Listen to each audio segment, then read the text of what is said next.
Yo, what's up?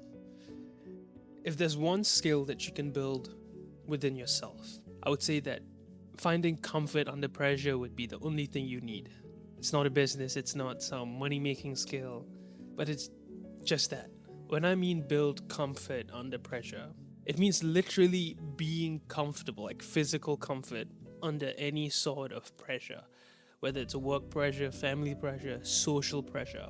But I want to focus on these three things: work, family, and social. In my personal life, what I'm doing right now is working on the skill of sales, remote sales, closing, appointment setting. But I'm starting off with appointment setting first. So before all this even happened, what I was doing wrong in my life was always collapsing under pressure. That was a weak point in my character, I would say. Like, if you can think of any sort of pressure, like when I get a part time job, I collapse under that pressure. When I get confronted by my parents, I get scared, I collapse. When I'm around people in school, in public, when I'm questioned, when I need to speak up, I'm scared. Like my heart is racing. But then as I grew, as my perspective on the world expanded, as I put myself into pressure, I started consuming powerful knowledge. That perspective grew, and I realized that what I wanted to work on was this one thing: finding comfort under pressure. And so, fast forward like 1 year and 6 months, here I am talking about this thing. It's a simple thing: finding comfort under pressure. It's the ability to stay calm under situations when you should be feeling scared, frightened, but you don't. It almost feels like things flow naturally. A version of me a while back would never, never, approach strangers, girls, talk to people just like that. Because he would be obsessed over rehearsing the outcome, thinking about how smooth he can be, thinking about what could happen, what's the worst outcome, these sort of things that run through his head, and he would never do it. And also, it's not only the social part, but it's work, right? He would say that he would want to start a business, he wants to do this, he wants to do that.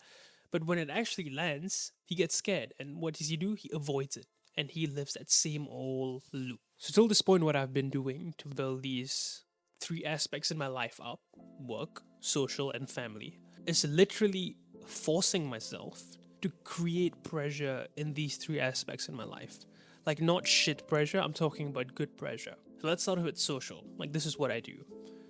I'm in a phase where I'm rebuilding the social muscle because for a while now, I've been avoiding a lot of interactions, avoiding that pressure.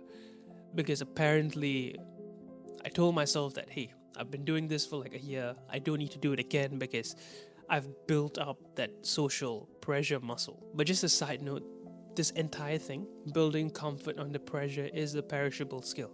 I literally learned that only this month. It will die down if you don't expose yourself to pressure. The more you do it, the more you maintain it and the better you get. The less you do it, the less useful it becomes. And it's like a muscle, literally, it atrophies the less you use it. So, what do I do? So, let's start with the social aspect then.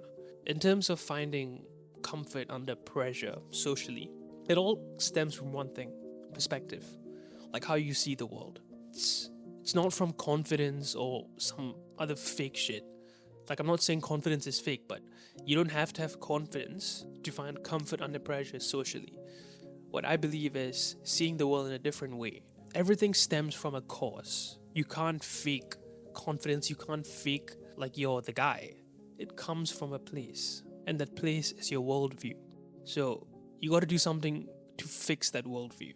Not really fix it, but change it. You need to learn how to see things differently. Once you see things differently, then we can move on to the next step of finding that comfort in social situations. So, I'll give you a few examples. Talking to girls, like approaching them, complimenting them straight away, talking to strangers, just starting random conversations, but maintaining your composure while doing it. When you do these things, what happens is that your mind tends to rehearse the outcome. What could possibly happen? What if I fuck up? What if I say the wrong thing? So there are a lot of these thoughts that go into your head in that present moment before you initiate that conversation. And I've been going through that as well. I'm still going through that, but most of the time I break through it. And once you do, you train that muscle. And as time goes on, every word that comes out of your mouth comes from a place of control, and that control stems from that worldview. Once you keep doing that over and over again, it doesn't matter who you're talking to. You could be talking to Jeff Bezos and still speak from a place of control. And that's what I realized from, for the past few months. I've been working with a lot of high level people, and I realized so much that I've been collapsing under their presence because apparently that they are higher than me.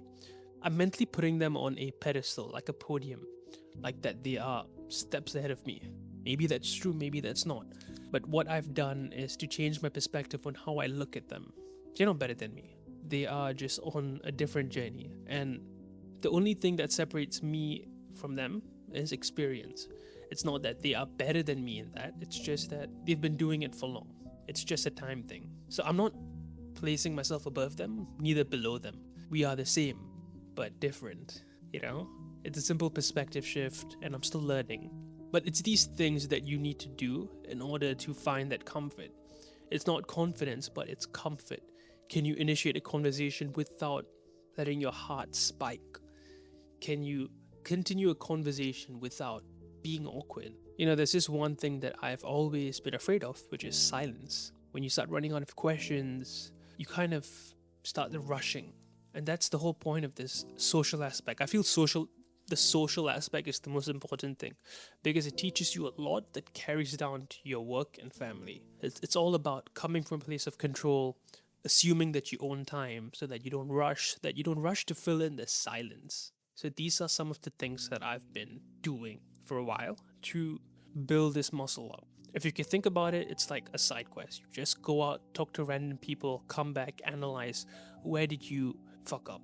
Where did you rush? Where did you slow down? Where did you ask the wrong questions? Where did you ask the right questions? What did you observe? Are you speaking from a place of control? I can go on and on, but these are some of the questions that I ask myself. It's not like I'm analyzing each and every word, but it's all about analyzing what's going through my head in this present moment about how I saw the conversation going. So if you can improve how you present yourself, how you listen, how your current state is in the social setting, you will eventually find comfort. It's a weird feeling. It's hard to describe, but it's this calm state.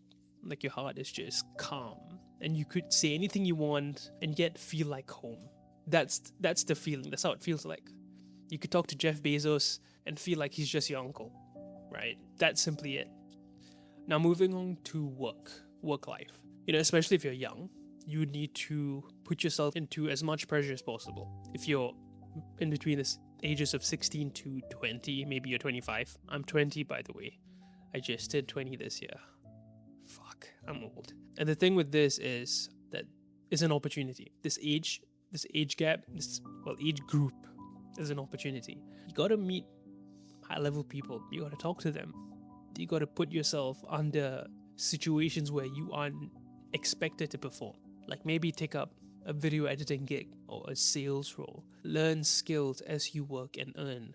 And it's not even the earning part, but you will feel the pressure to perform, right? Because most of these kids within this age group are either in school or they have other commitments. So it's always about handling multiple things. Like I'm grateful to be in a situation where I'm not struggling financially and stuff. That's why I'm putting myself into hard situations. Like it's not like I'm picking cotton or something, no offense, but it's simple pressure. It's a bit of struggle. And these things change you. Like for context, I got fired from my first ever sales role, which lasted 18 days. And I don't remember the guy 18 days ago when he first started doing sales. And that's the thing. Like, I'm going to apply for a new role, put myself under pressure again. But I don't recognize that guy anymore because he's gone. He's the past. And the opportunities that I've gotten within these 18 days were so valuable that it changed me. I improved my pressure tolerance. I improved the way I present myself when I'm around high-level people.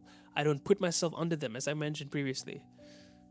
So it's these simple things that you want to put yourself into so that you build this muscle. So now family.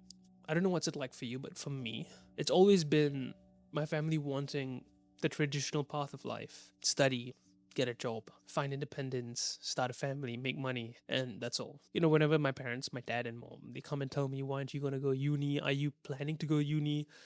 And like these sort of things, like these career interrogating questions.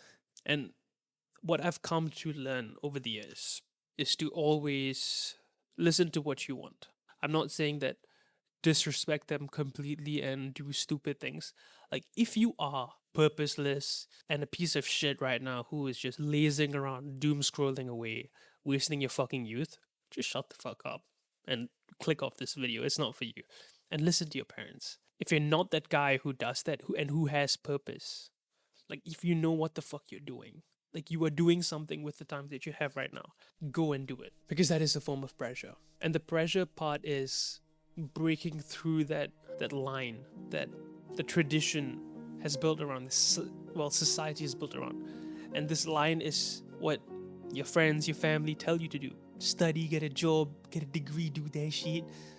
Don't break it through all the way.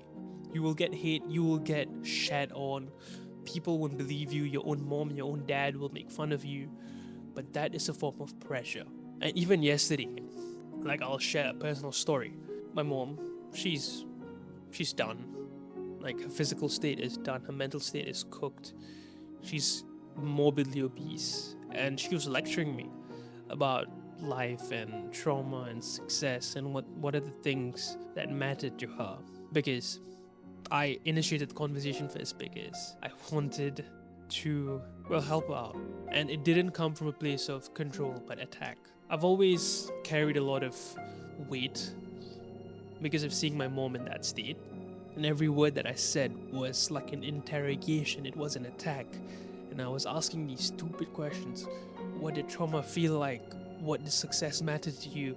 What does a failure look like? And I was trying to get things out of her for the sake of exposing a weakness. I don't know why I did that. But the whole point is, I asked a lot of questions. It felt like an interrogation. But what I learned was, after asking all these questions, after getting scolded by her, that pressure, realizing that, like, what I'm doing, like, no one's gonna believe in me, no one's gonna help me out.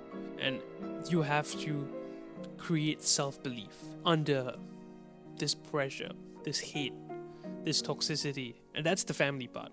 And sometimes I purposely, well, yesterday was a purposeful interaction. I always told myself to never talk back to my parents in such ways, but I forced myself not to, but I eventually did. I did it on purpose to see how I would react again. Would I be more angry? Would I be more sad? And yesterday, when I was asking those questions, it came from a place of slight control. Much more control than last time when it was coming from rage and disgust. But I told myself that I can't fix her anymore. She doesn't want to be helped. So it's these little bouts of pressure that I put myself under in my daily life so that I build this pressure muscle. And the result of all this is to find comfort. Trust me, you want to be that guy who sits in tension like it's a fucking Tuesday. That's the state that you want to achieve. And once you can achieve that state, man, because it's character, it's not anything else external, it's character. It's such an important thing. If you achieve that state and you keep hitting on that one spot again and again and again, man, you will become so powerful. You don't understand the power of finding comfort under pressure. Because I'm getting there, and I've seen the results of that, and I'm not going to stop. Even though I'm rebuilding once again. Like, remember, this shit is perishable, so you gotta keep exposing yourself to pressure as much as possible. Because pressure is growth. That's what you should focus on if you don't have anything crazy going on in your life. Work on yourself. It's not some self-improvement shit, but it's an actual skill. Yeah. I hope this helped anyone watching. Ciao.